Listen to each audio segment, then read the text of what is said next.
Ma'am, step away from the vehicle and keep your hands where I can see them. The command cut through the late afternoon air like a sudden drop in temperature, sharp enough to make nearby conversations fade into silence as Officer Daniel Hayes stood rigid beside a black luxury sedan, one hand resting near his radio, the other gesturing with controlled authority toward the elderly woman in front of him, while sunlight reflected off his badge in brief, blinding flashes. The parking lot of the small grocery store just off Maple Avenue had been ordinary seconds ago. Carts rattling, engines idling, people moving without noticing each other. But now everything seemed to slow as if the moment had been pulled tight, stretched thin, waiting to snap, and at the center of it stood Mrs. Evelyn Carter, 72 years old, her silver hair catching the light in soft strands as a mild breeze moved through it, her posture straight despite the faint tremor in her hands. A canvas tote hanging from her wrist with the weight of everyday items, bread, milk, something wrapped in paper, while her other hand hovered calmly near the door handle of the car Hayes believed she had no right to touch. She didn't flinch at the tone, didn't step back immediately, just turned her head slightly to meet his eyes, her expression not defiant but steady, as if she had seen moments like this before and understood something deeper than the surface tension pressing down on them. Around them, a few bystanders slowed their steps. One man paused mid-stride with his phone half-raised, another leaned subtly against a shopping cart, curiosity replacing routine as whispers began to form without words, the quiet ripple of attention spreading outward. Hayes shifted his stance, boots firm against the asphalt, the faint crackle of his body cam capturing every movement, every breath, every unspoken assumption, his jaw set in the practiced discipline of someone trained to act first and question later, his voice lowering but tightening as he spoke again. I need you to cooperate, ma'am. The word cooperate, hanging heavier than it should have, as if it carried something more than procedure. Evelyn's fingers brushed the cool metal of the car door for just a second before she let them fall, not out of fear but choice, her shoulders rising with a slow, measured breath, the kind that steadies the heart rather than reacts to it. And in that breath, there was a quiet contrast to everything around her. The urgency in Hayes's posture, the tension in the watching eyes, the unspoken narrative already forming in the minds of strangers. A shopping cart rolled unattended across a nearby space, bumping lightly into a curb with a hollow sound that echoed just enough to underline the stillness. And somewhere in the distance a car horn blared briefly before fading away, as if the rest of the world hadn't yet realized it had stepped into a moment that would not pass quietly. Hayes glanced once at the license plate, then back at her, suspicion anchoring his focus, while Evelyn simply stood there, the late sun warming her face, her gaze level, her presence grounded, as though the weight of the situation hadn't altered who she was for even a second. And in that quiet, fragile pause, the space between authority and dignity felt narrower than it had any right to be. Evelyn Carter lowered her gaze for a brief second, not in submission but in quiet thought, as if she were measuring the moment rather than reacting to it. Then she lifted her eyes again, calm and unwavering, her voice soft yet clear enough to carry across the still air. Officer, may I ask what exactly I have done wrong?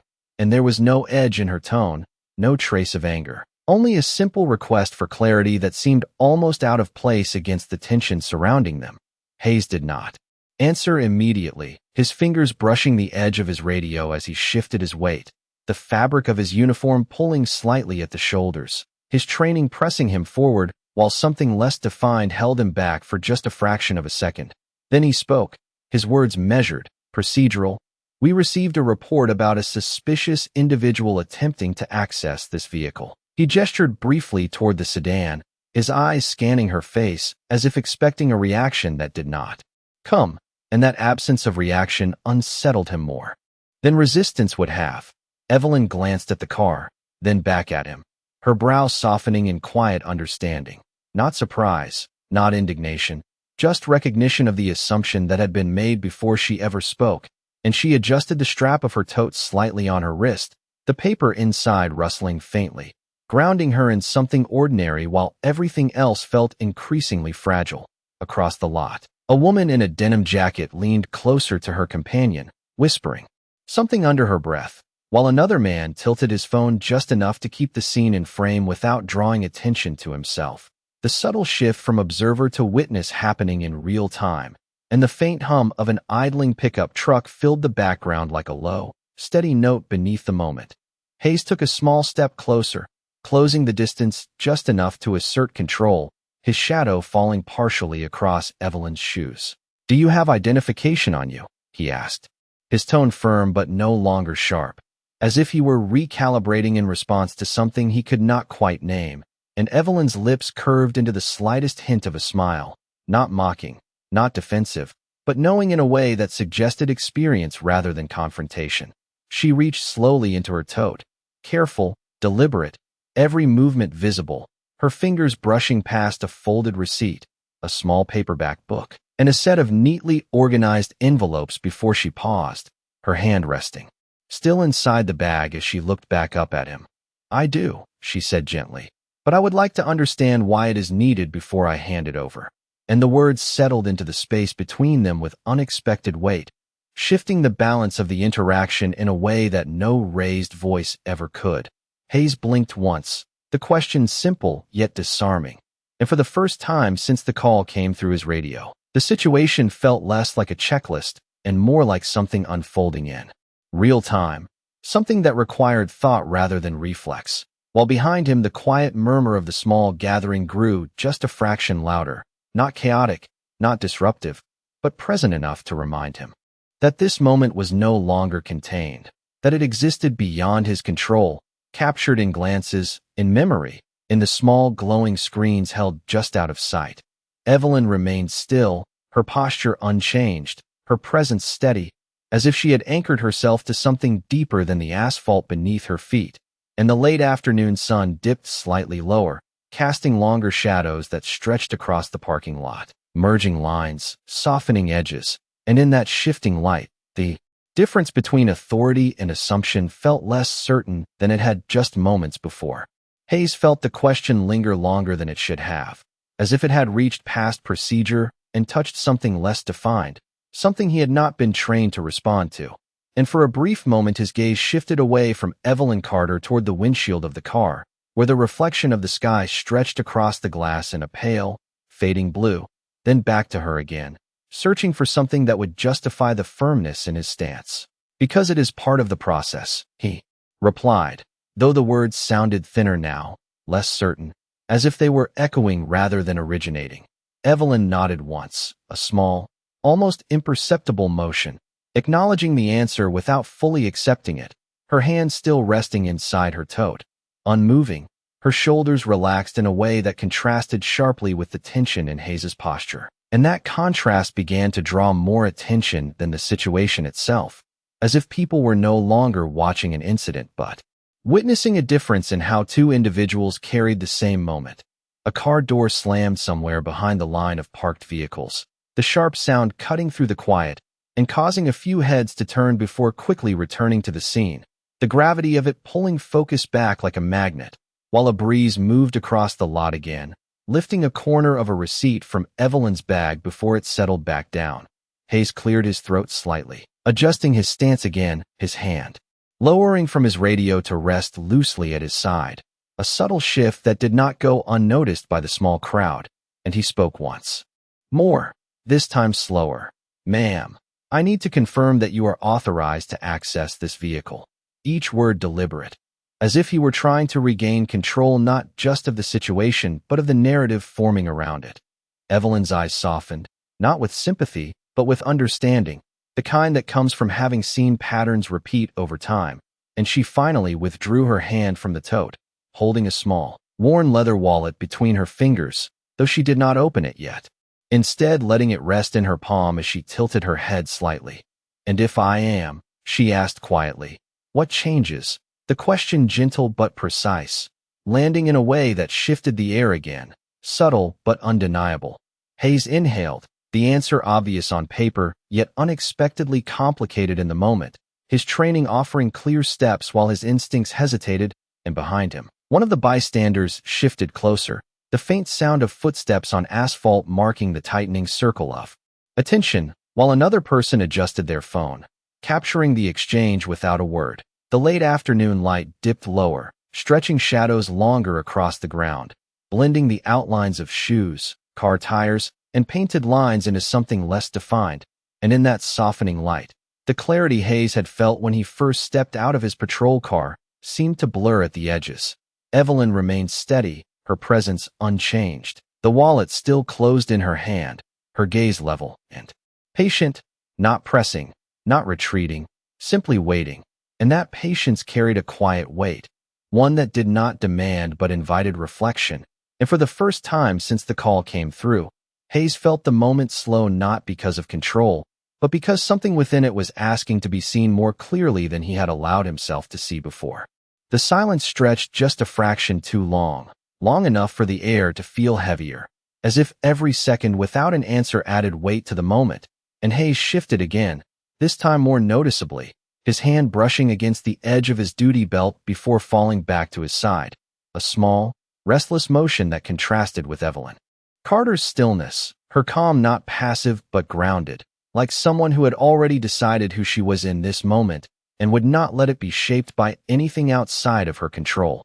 The faint hum of a passing car on the nearby street rolled through the background, then faded, leaving behind the low murmur of distant voices and the occasional shuffle of feet on asphalt, while the late sun dipped lower, casting a warm glow that softened the sharp lines of the scene but did nothing to ease the tension within it.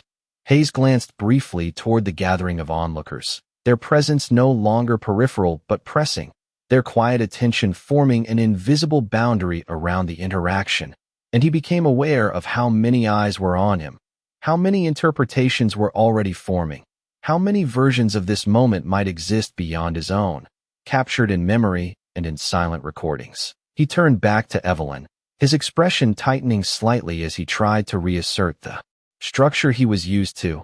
"If you are authorized," he began, choosing his words carefully, "then we will verify that and resolve this quickly."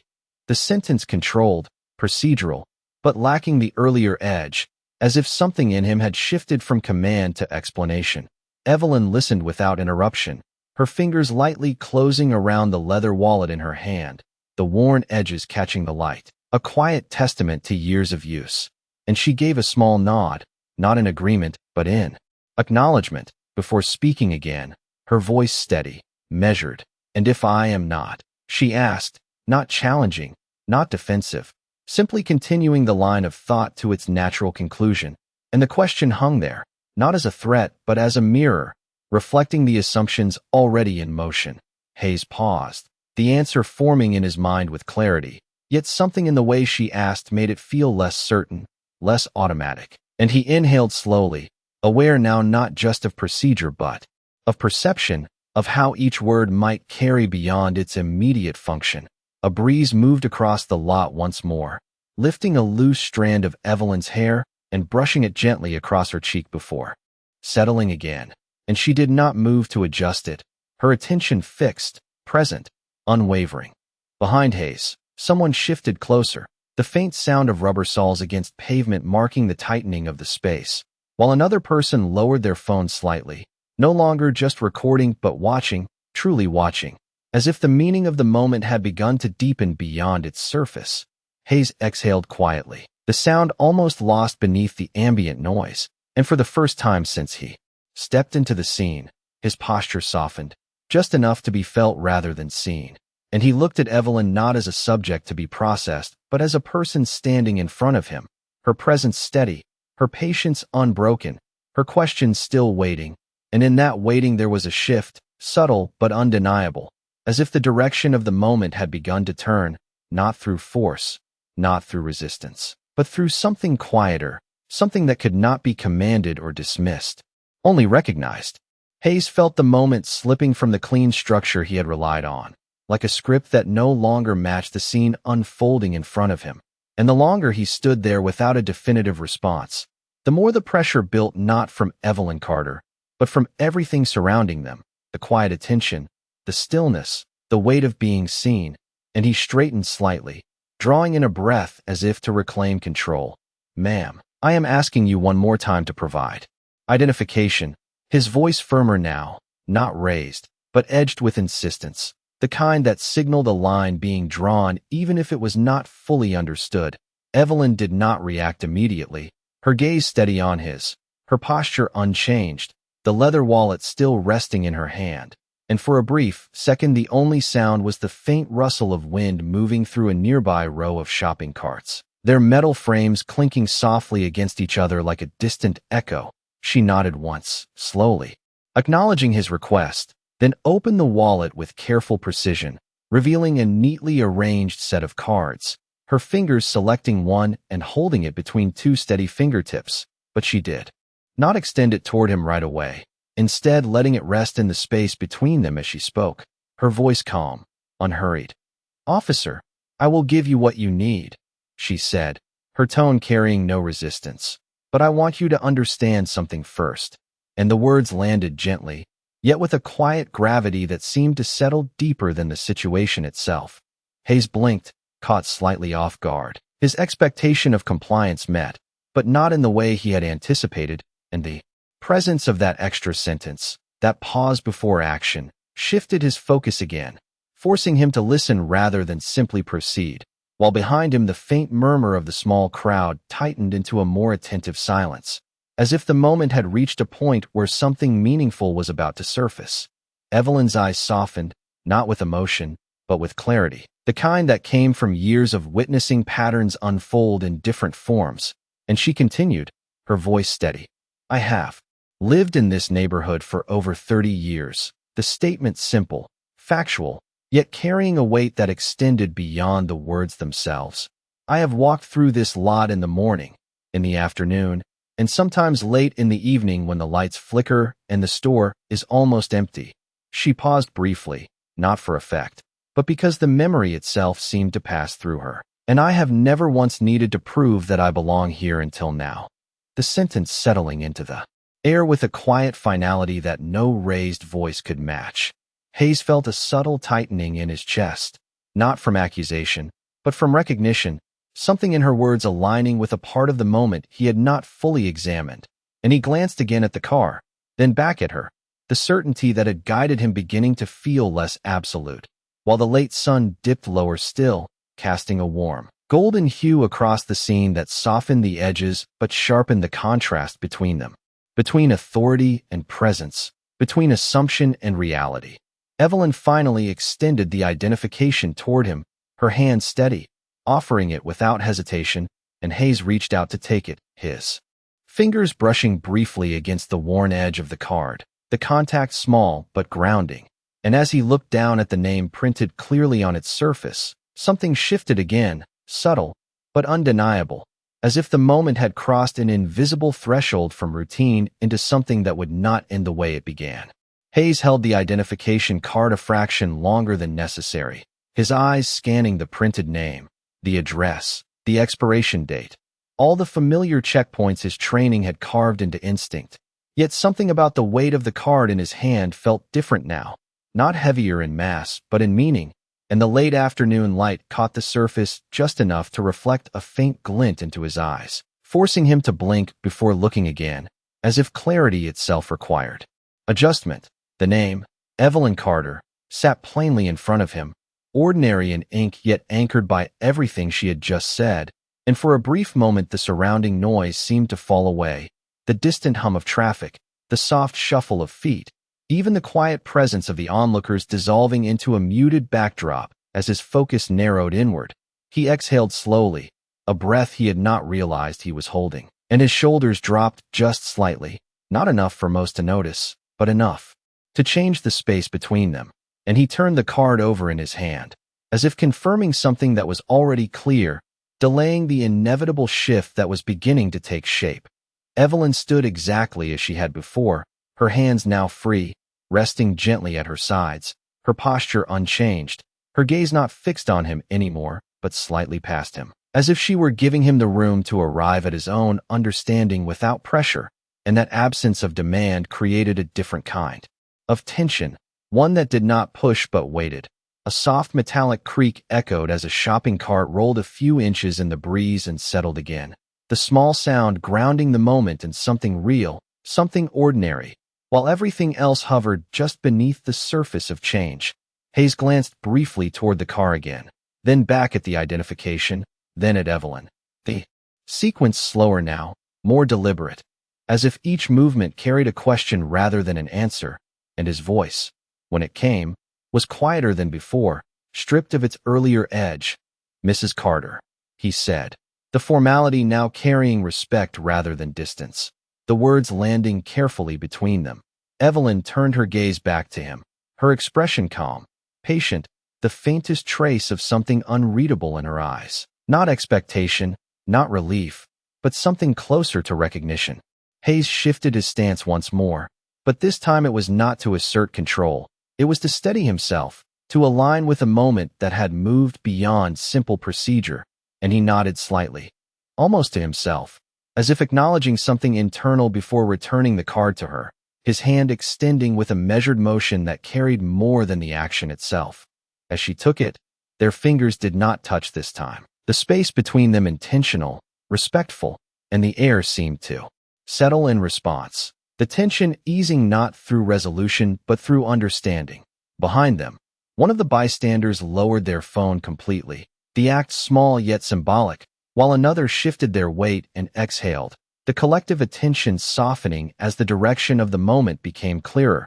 Hayes looked at Evelyn again, truly looked, and for the first time since the encounter began. There was no urgency in his posture, no assumption in his gaze, only the quiet awareness that something had shifted, something that could not be undone, and in that stillness, under the fading light of the day, the difference between what he had believed and what stood in front of him became impossible to ignore. For a moment, it seemed like the scene might dissolve quietly into the ordinary rhythm of the afternoon. But then a sharp, unexpected sound cut through the air, the low rumble of an engine pulling in too fast, tires rolling over the edge of the lot with urgency that did not match the calm that had just begun to settle, and every head turned instinctively as a dark sedan came to a controlled stop a few spaces away.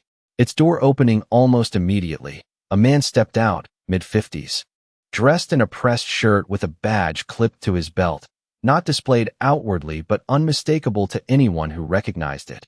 His presence carrying a different kind of authority, one that did not need to announce itself, and his eyes moved quickly across the scene before landing on Evelyn Carter, his expression shifting in an instant from assessment to recognition.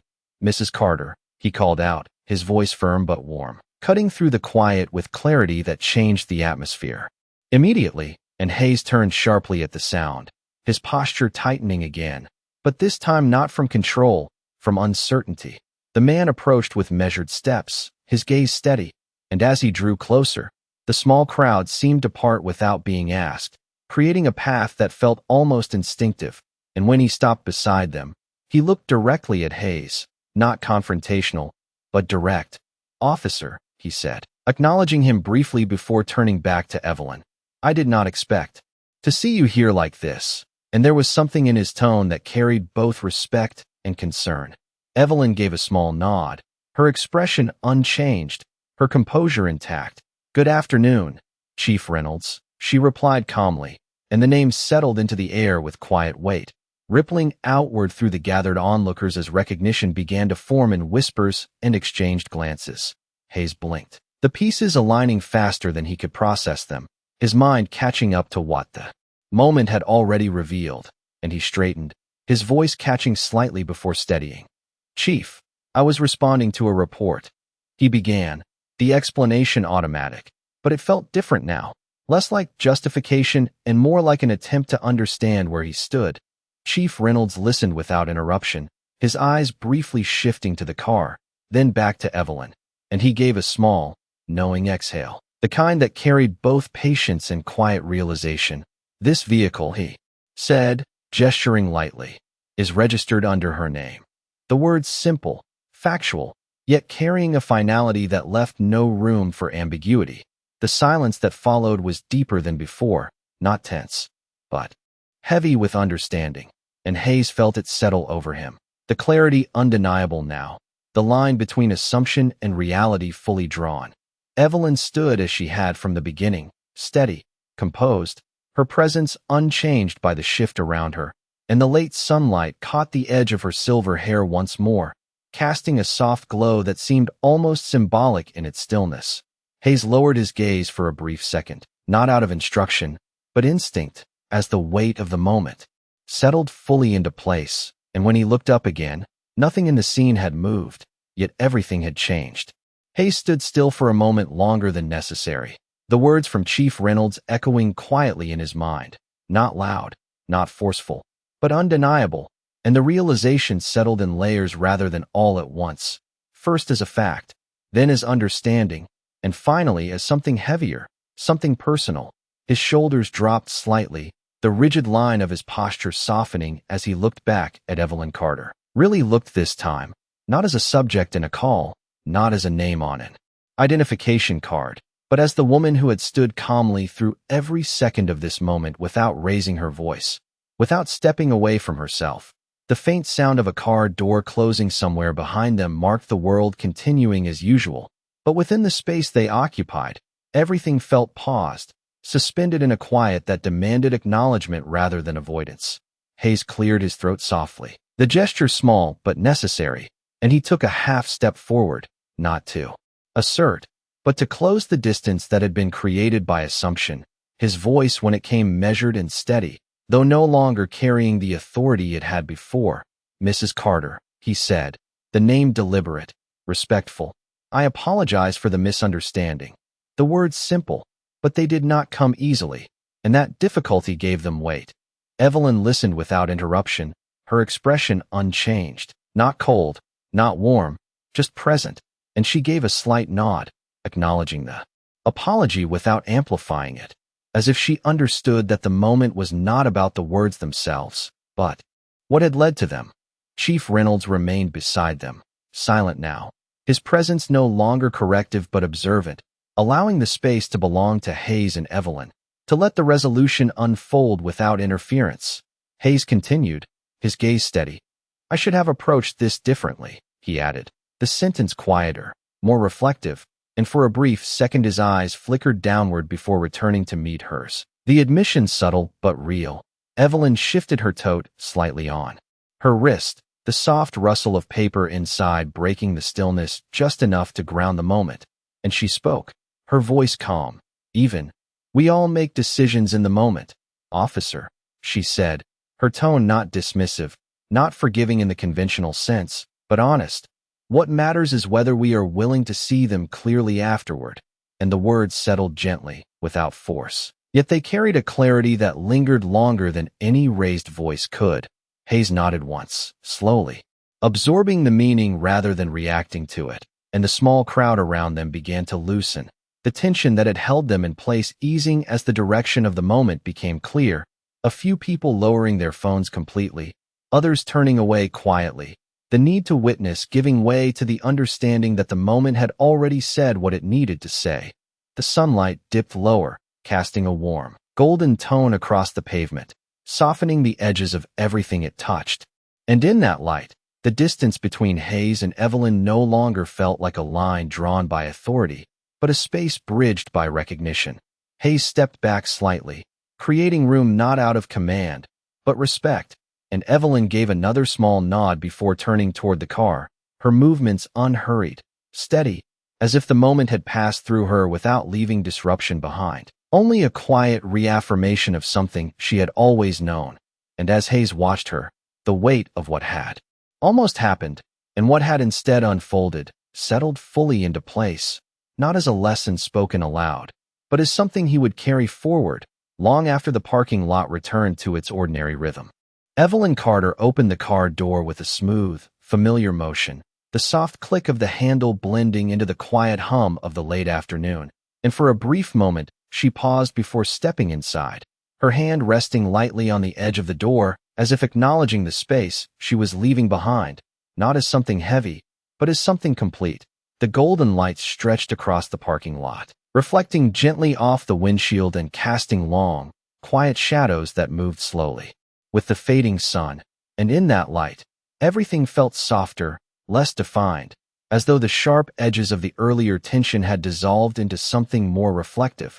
Hayes remained where he stood, his hands now resting loosely at his sides, no longer positioned with intention, no longer anchored to procedure, but simply present, and his gaze followed Evelyn not out of scrutiny, but out of awareness. The kind that comes after a moment has already changed you in ways that are not immediately visible. She settled into the driver's seat, placing her tote carefully on the passenger side, the rustle of paper barely audible through the open window, and she adjusted the rearview mirror with a small, practiced motion, her reflection meeting her own eyes for just a second before she looked forward again, her expression calm, unchanged, grounded in something steady that had never been shaken. Chief Reynolds stepped back toward his vehicle, his presence no longer central, his role in the moment complete, and he gave Hayes a brief glance, not one of correction, not one of judgment, but something quieter, something that suggested understanding without needing to be spoken.